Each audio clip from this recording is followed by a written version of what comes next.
Welcome everybody back to an amazing, I'm so excited. Look, there is nothing more, I don't know, sexier than learning how to increase, increase abundance in your life. And we're going to do that today.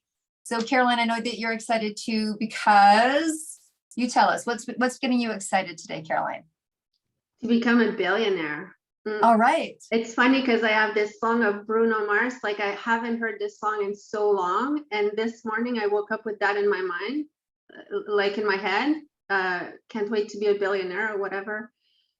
So I guess it was just calling me to do this interview. But yes, I think that wealth is a sexy subject and a very difficult one as well, and a very taboo one in some places. So it's a subject that can be taken in all, from all different angles. And what I like about it today is that we're really going to talk about, how to make sure you retire properly, which is funny because I still think I'm 20 in my mind. So I'm not thinking about retirement. But you know what? I have hot flashes as well. So it means that it's coming. What about you, Deb? How's your wealth situation, retirement / planning going? Oh, is that a nice way of saying I'm a little older than you? Were you being nice to me today and I just didn't get it? Oh, well, I think you're past the phase of hot flashes, no? Yeah. Okay, so I'm only gonna say that. All right. Well, I'm lucky. I'll just admit I've never had one. So I'm super happy about that. Anyway, long story short, to answer your question, I was thinking about that.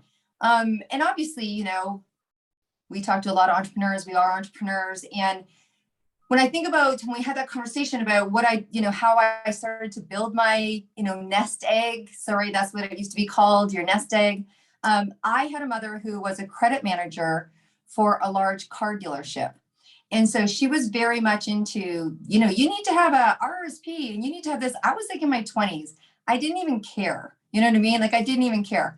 And so I was forced, because I was told, because I wanted to get my mom off my back, to get something. And I literally walked into a mall. There was a guy standing at a table and he was selling financial services. He was the first person I talked to. I'm like, do you sell these RRSP things? He's like, yep. I'm like, apparently I need to get one. That was it. That was my big education, just my mom hounding down on me. But then, as you know, Caroline, I spent a lot of years in what I call the music industry, cocktail waitressing, bartending, having the time of my life in that industry. And that retirement plan was all about my tip jar. Like, seriously, like, it was like, oh, that was my bonus money. That was, we made a paycheck and then all my bonus money was my tips. And then as I started to get into the world of entrepreneurship, as an entrepreneur, I think you go all in. And with this uneducation that I had, I mean, my mother was great. She just told me that I was supposed to do it. She didn't tell me how, why, or, whatever. That's just the way it was. But I went all in on my business. And there's been a lot of times when I first started looking at being an entrepreneur, I'm like, you put everything in.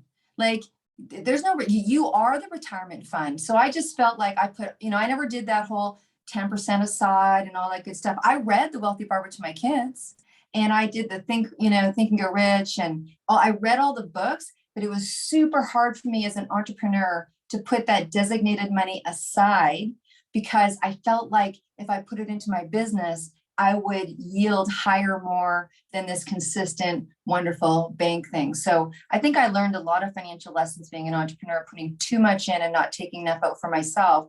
And it wasn't until I started having conversations with women like Angela that kind of shook me up a little bit. And it's like, no, you do have a clock too. Because I'm like you, I think I'm, I don't know if I think I'm 20s, but I definitely think I'm in my 30s. And you think that there's this infinite amount of time until you start to calculate. So that's me. Anything you want to add to that? Any light bulb moments for you? Well, the moral of that story is that listen to your mom. She knows what she's saying. Because you know what, you joke about that. You just did it because your mom said so. But you should thank her today because I was all of the opposite, woke up at 40 and I'm like, okay, if I want to retire at 60 and have this amount of money, how much do I need to put in a month? And they're like, I don't know, about 20,000. I'm like, holy, okay. Because then you're like, oh, when I retire, I'm going to do whatever I never got to do and blah, blah. But you're right. One thing that I really resonate with you is as entrepreneurs, you know, when you find your first job and they're like, you have full benefits, you're like, I so don't care about that. Just pay me more by hour. But it's important. So as an entrepreneur, you need to take on that role of, you know, putting aside your benefits because it's very important. And quite often we have the mindset too much of growing our business instead of like growing our personal life as well. So anyway, enough said about all of that. Let's welcome our guest who will, you know, clarify a few things for us and make us wiser. Angela Hancock, how are you? I'm good, ladies. How are you? Beautiful, beautiful. Yes. So Angela, tell us a bit, what is it that you do to make us wiser?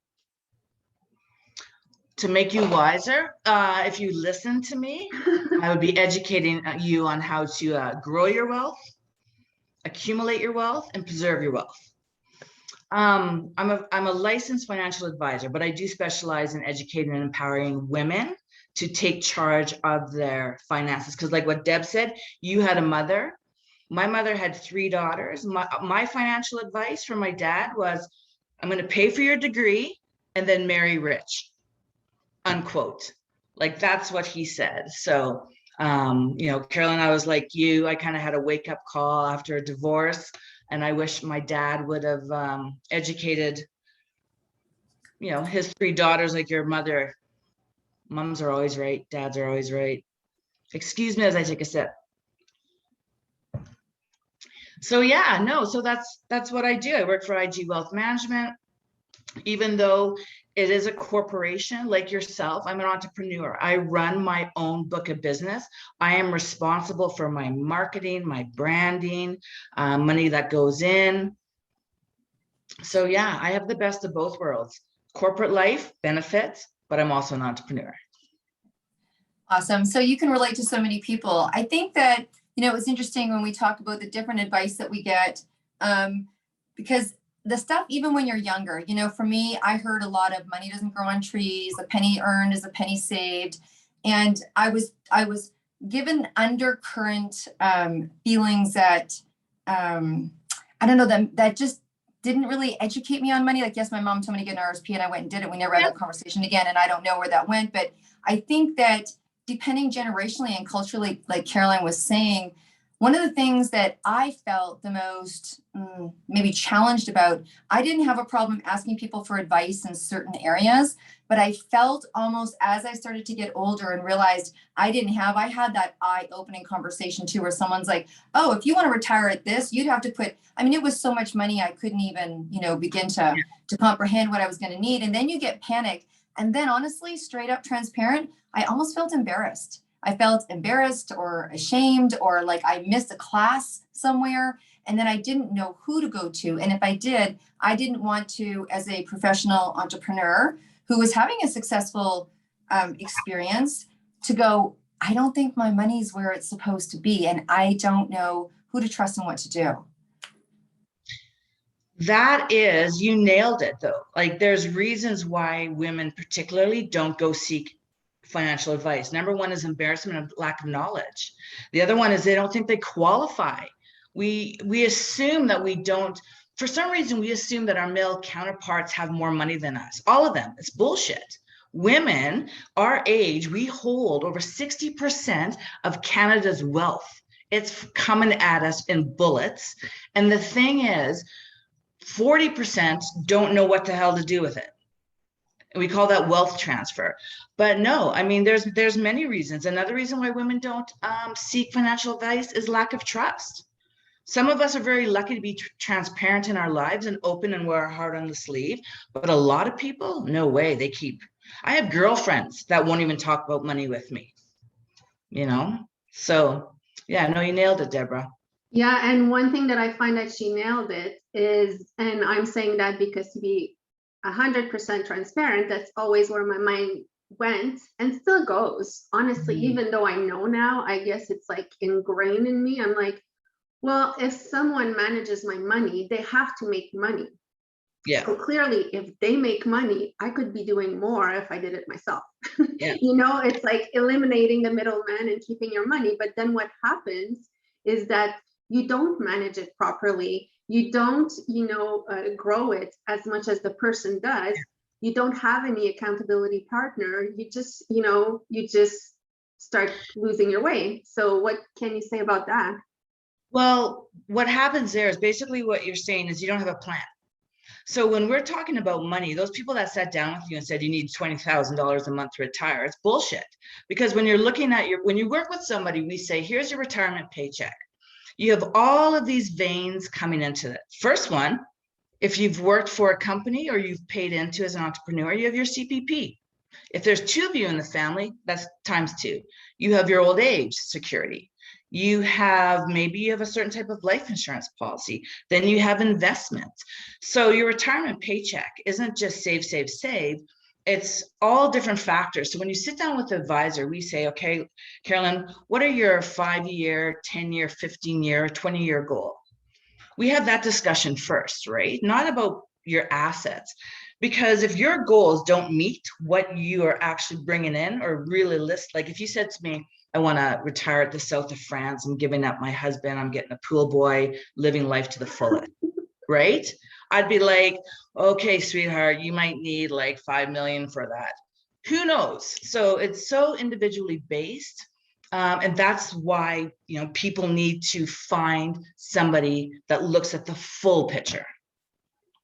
And I guess also somebody that you identify to. We all have our personalities, and you have to go with someone you match, because I really like your plan. Besides the pool boy, I really like your plan.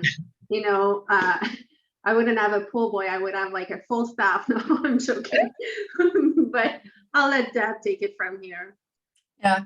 Well, I think the point is that if there's anything that we're saying here is we've got 3 different women that have had 3 different experiences, and that it's been a learning curve. Finances has been a learning curve. And I think also, thank you, social media. We have a picture of what everybody else's life is like.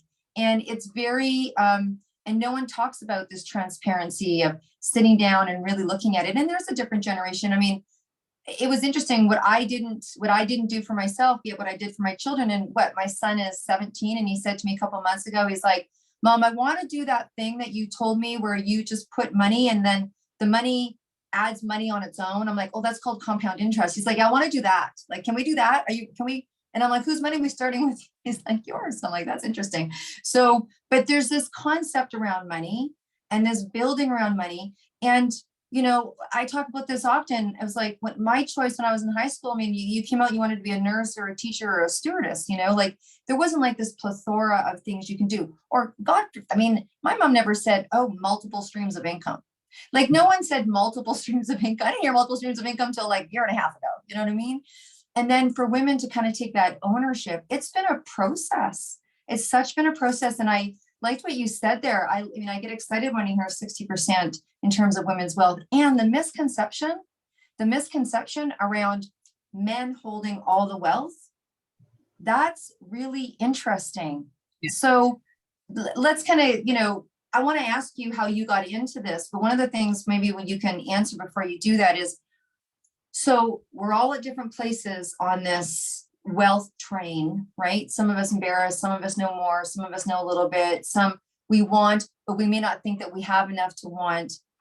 Where do we go, Angela? I mean, we call someone like you and you have an exploratory conversation. Like, what should we do? Like, what should we be doing? You should be really sitting down with, yourself or your family or your partner, and have that discussion. Where are we? Are we on track? Especially for those, because usually regardless, if there's 2 in a relationship, one knows about the finances, the other one does this, right? That's exactly it. So have that conversation and then ask your friends and family that you love and trust if they work with somebody. A referral is best because they've already established that cred. They work with Deb, right? So Deb trusts them, I'm going to trust them. Then you make that phone call, you book in. But again, all financial advisors are different. You have, financial advisors that will not see you, book an appointment with you for an exploratory meeting unless they know you have $1 million plus in investable assets. So, it's, I might say to you, Deb, do you know anybody? Do you work with somebody? Yes. Would I have to ask you, well, what's my investable asset range? No, nobody knows that, right? So you kind of have to bring it down and say, do they have a certain client that they're going to look at? Do you think they would talk to me? Right. It's tough. It's an intimidating industry, but it is a necessity, especially where the world is going right now. And So how about, you just said something here that really clicked with me. You talked about my investable assets. So my kids are now 20, 22, and 13. I'm still into the, paying for everything mode. So my investable assets right now are like, I should sell my kids. That's my investable assets. It's not, when you're still in the midst of raising your family, it's hard to go to someone and say, well, I have about 1,000 to invest, because that's why we discount going to financial advisor, because we're always Exactly. like, well, it's not enough. What's the minimum that you can have to decide to invest? Again, that fully depends. But what you just said, Carolyn, is why I always say my advice is free. And that's why I do Women, Wine, and Wealth, because I'm trying to cut that part out, right? So women now can say, okay, because I have under $10,000 in savings, I'm going to go to a bank, but I'm going to walk into a bank now knowing what I'm asking about, because I just learned it, right? It's about a starting point. 100,000. A lot of people will be like, I have some in Sun Life, I have, money here, I have a spousal RSP here, 25,000. Again, my advice might be say, okay, go to the bank, just because it's not at an amount that the amount of effort that I put into my payment structure, right? I'm 100% commission. All advisors are. There's no advisors that make an annual pay or a monthly pay. But again, it's a really good question. In the banks, it's very segregated, 75,000 and under, 150, but again, what you said about having your kids and you could sell your kids, my counterpart to that, or my counter reaction would be, well, Carolyn, I want you to sit down and do a hardcore budget. Look at the last 3 months of your bank statements. I want you to highlight all the unnecessaries. And then once you get that, we're going to take that for 3 months. We're going to start an account for you. We're going to start an investment account. And then you're going to change your money mindset. Because the majority of Canadians overspend. We are consumer whores, if I can say that online. Sorry, I said the whore word. Said it again. that's, but that's until you see that reality, you don't see that reality. Mhm. Like until you see the reality, you don't really realize like, wow. Or you don't attach this information, which I absolutely want to do one of these Women, Wine, and Wealth. I mean, you guys out there, we're going to do a party here for Angela and get this going. So they don't put the two together.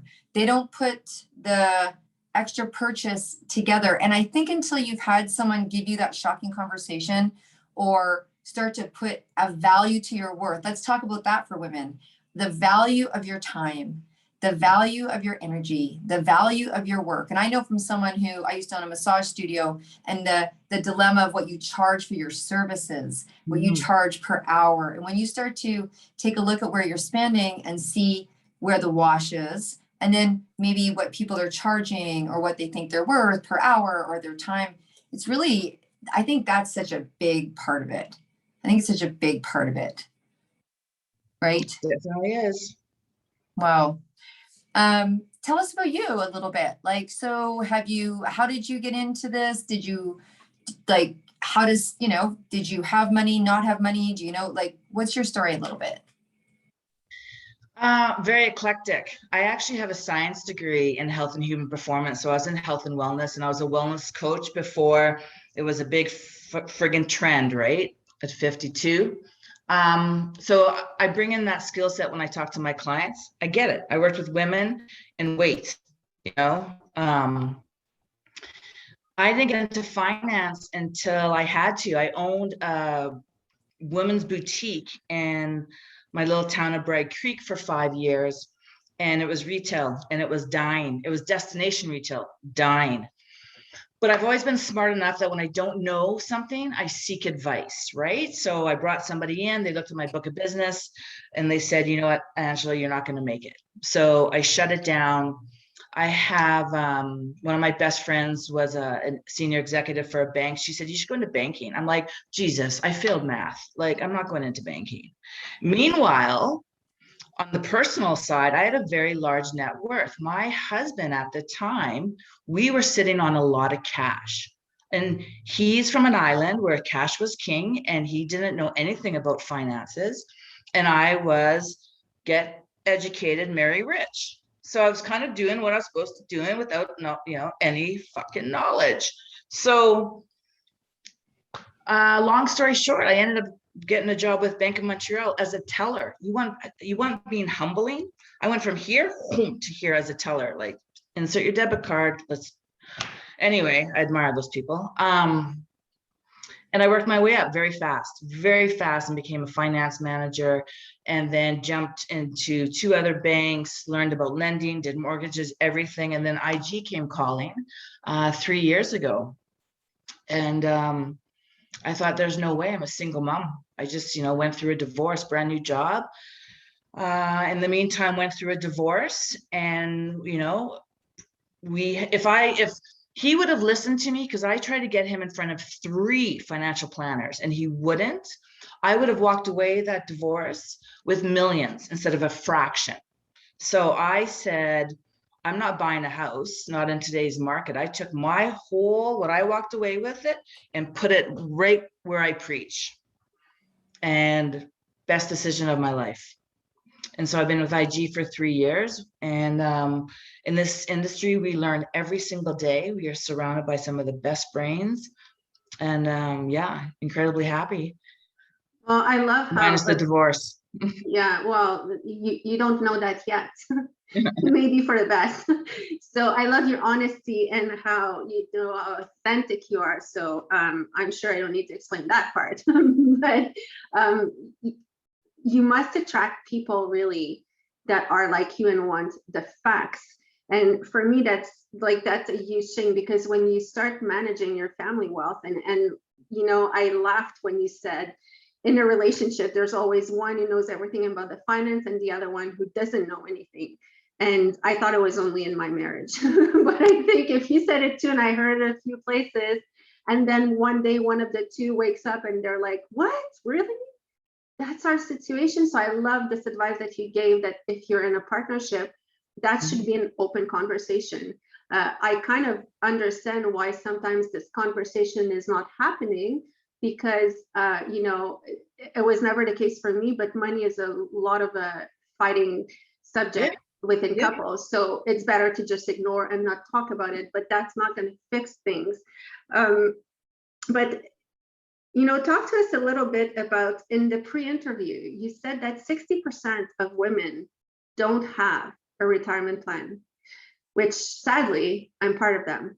And Deborah, we all know now, is not, because of her mother.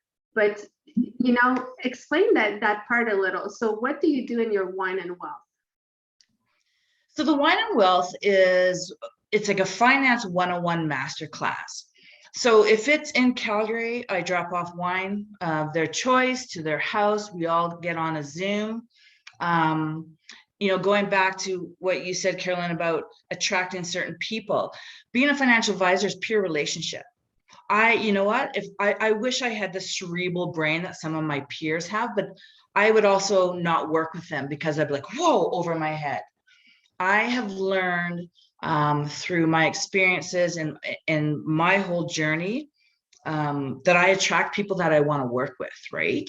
And so I've been very blessed that, being Calgarian, I have a large amount of women that I'm connected to. So what I do is I say to one of my clients, or like I'm saying to Deb, okay, Deb, introduce me to your inner circle. This is what I want to do. There's no product selling. It's all educational. And then we start the Zoom and I talk about my personal story.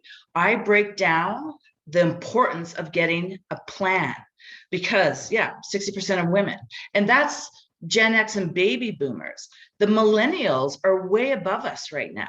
They are actually, you want a good stat, 71% of millennials are actually in the market compared to our age at 62. And it's because, Deborah, you touched base on this, social media. I mean, they want the Lambos and they want the girls and they, working at Home Depot, sweetheart's not going to get you there. So, they look at social media and, oh my God, they follow it like religion, right? Very true. And I mean, we see that in the world of entrepreneurship where it's really, entrepreneurship, side gigs, economy has really exploded, people not going back to that 9-to-5 job, which I think that there's, I think as long as people get, learn the values, I think that there's real value in going and experiencing all types of business. I think there's a great value in learning what minimum wage is. I do. I think there's a great value in exchanging time for money and starting to see money, what it can do, what it can't do, when you need to save, how you need to save. I think those are valuable lessons. So not that I love them, but and I should tell you guys that I cashed out that RSP my mom told me because I didn't understand. And I was like, I'm spending this money. And I did it after like 10 years or something. And I'm like, oh, I think I rolled it over into something and then the market got funky or an RESP or something for my daughter. I don't know. Need a big party. Is that the real I answer? The big party you threw? Yeah, okay. But let's talk about it's probably in the kids' fund. Yeah. But you know what, Deborah, I love how you keep using the word RSP because we were taught in the 60s and 70s that was how we save for retirement, which is not true. I know. The RESP, the RSP is it's a tax strategy. That's all it is. And as entrepreneurs, that is key, is your tax strategies and paying yourself, right? Yeah, let's talk about that a little bit. So a lot of the listeners and the viewers that we have either are an entrepreneur or they hang out with entrepreneurs. They're definitely, creatives. So some of that basic stuff that we were sharing earlier is kind of like, we were talking about those 3 sexy tips on where people start. Obviously, I'm sure everybody wants to have a glass of wine with you. That's a given, and learn some of it. But honestly, when you think about that, was when you mentioned the word stock market to people, it glazes, and it certainly glazed me. You throw a couple of, oh, you're going to invest, and is it, this company's going public. I just had that this weekend, right? Oh my gosh, my sister-in-law's company just went public. They're doing really well. And I'm like, oh my gosh, and you're like, you want to ask more, you want to inquire. But part of you is like, I don't know if I know enough to inquire. Like, is that what we can expect when we come on to one of these Women, Wine and Wealth, or when we have a conversation with you? That's exactly it. I leave enough time. It's funny, we schedule them for an hour. I think the longest one we had was 2 hours because you get women with a glass in a safe zone and the stories come out. So I try to leave a certain amount of time to find out individual stories. That's why I like to have these Women, Wine and Wealth 7 and under. I did one at 25 on a Zoom, and like I was getting so overwhelmed, right? So it's more personal. But no, that's basically what we do. And Deborah is muted, but it's okay. I'll talk for her because I can read her mind. No, but yeah, and I appreciate that it's not a large group, so it's most likely also a group that you all know, and I'm sure that you also do some that no one knows each other, so you can actually ask questions. Because me, I would be very, I would want to be with my girlfriends, and on the other end, it also means that with your questions, they're going to end up knowing your financial situation. So you may not want that as well. So I'm sure you do both groups. But just to come kind of put a big bow on this interview, give us like your 3 or 2 or 5 like crucial tips that whatever you do, as of today, make sure you're doing these things. Make sure you are having the conversation to yourself or to your partner about where you are currently at and what your goals are. The next one is to reach out to family and friends and ask them if they're working with an advisor, who would they recommend? And then start the process of becoming educated. That is it on a high level. My other three would be pull your savings account, people, or your checking account, and highlight all of the unnecessaries. Once you've highlighted, take that amount and divide it by 2 and get it into something, a savings account to start. Because there's so many topics, there's so many topics on this conversation. Compound effect, right? Understanding better investments, all of that. I mean, we could talk hours for that. But, establish a budget, speak to somebody, and just start. And if you have a counterpart that's already doing it, all that, learn how to do it yourself, because we outlive our spouses and we manage our families. If we're blessed to have a family, we manage our families, and you need to understand how to get to where you're at, to where you want to be. And that's financial wealth. That's awesome. That's awesome. Well, I love when you said that you help people in growth, accumulation, and preservation, right? So, and I think, we kind of burst the bubble. Like, it doesn't matter where you are in that process. I think what women want to hear, particularly as they get older, maybe not the millennials, maybe not, my son's age, or even my daughter was pretty educated. I drilled that 10% thing. But things happen, right? We just came through a pretty incredible happenstance that cleaned out a lot of people. And so the word for a lot of people is restart or just starting. And I think a lot of people are afraid, particularly over 50, that it's too late. It's not too late, because you could live till you're 90. That's 40 years in the market. And that's what we don't realize. We think that life ends at 65 because, again, it's been drilled with the white guy in the suitcase, getting an RSP, retiring at 65. We have to shift it. What you've just said is exactly it, Deborah. The world is in such a chaotic, space right now. It's sad that we have to restart, but that's going to be for the next. That's a whole different topic, right? The way that the world is going. But even inflation right now, we are in BC with your gas rations. The world is telling us, stop bringing in, stuff that you don't need.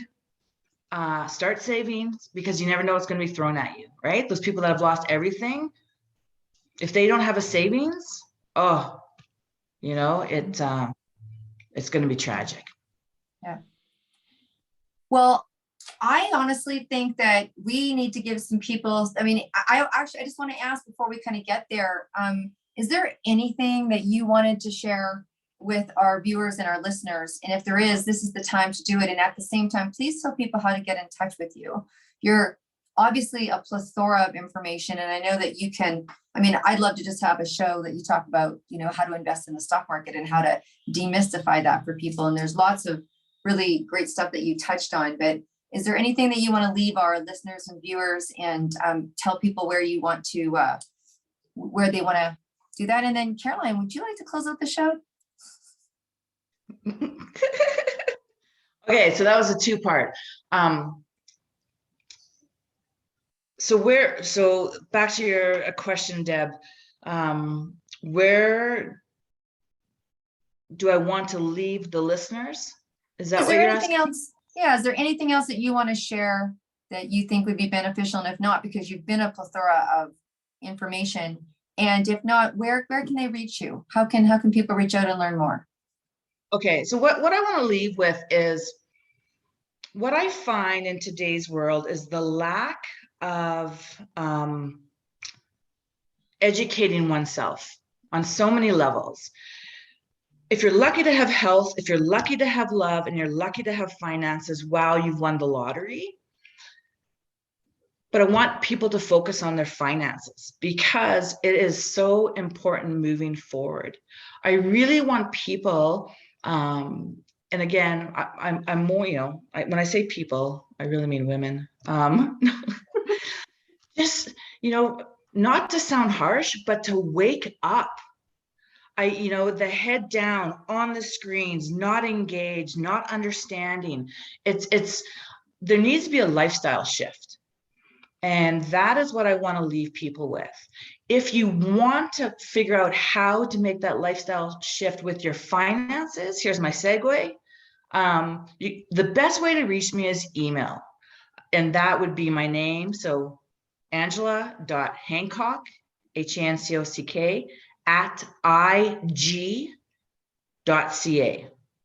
That would be the best way. My Facebook account was hacked. It's been down. My webpage would just put you towards my email, and there's no way I'm giving up my phone numbers. I have to say, I absolutely love you. And it was such a pleasure to have you on this show. Thank you so much. And I get that Deb feels generous today, but she really likes to close the show because she gets upset otherwise, because she likes the last word. So that's why I'm not going to close the show. But I wanted to come back on and, tell you I absolutely love you. Thank you for your authenticity, your advice. And we will put your information with the podcast description. Thanks. Thank you. It was lovely meeting you as well. Enjoy Montreal. I'll be there one day. We'll go have wine. Oh, yeah. All right. That sounds great. Have wine and talk about some wealth. Anyways, thank you, Angela, for coming on. I know that we're going to be talking again for sure. And for those of you that are wanting to have a glass of wine with us, you can just reach out and we'll have one of those groups and we'll do it by Zoom. And myself and Caroline, we create this platform on True That Media so that people like entrepreneurs and lifepreneurs and people doing some really great things in the world that want to share that with people. This is your platform. So if you think you have something that you want to share and you want to come and talk the truth about that, just debandcaroline@gmail.com. We have lots of great stuff going on. You can go into our Facebook group. We've got book launches going on for men, women, and couples in business. We've got planners. We've got books planned. All sorts of launches coming up, and you want to know what that is. And we're here to help you platform yourself in the world of media. Even if this is your first interview, we'll walk you through it. So thank you for sharing our information. Thank you for subscribing. And Caroline, as always, thank you for another great interview at the True That Show. And Angela, thanks so much. And we'll see everybody soon.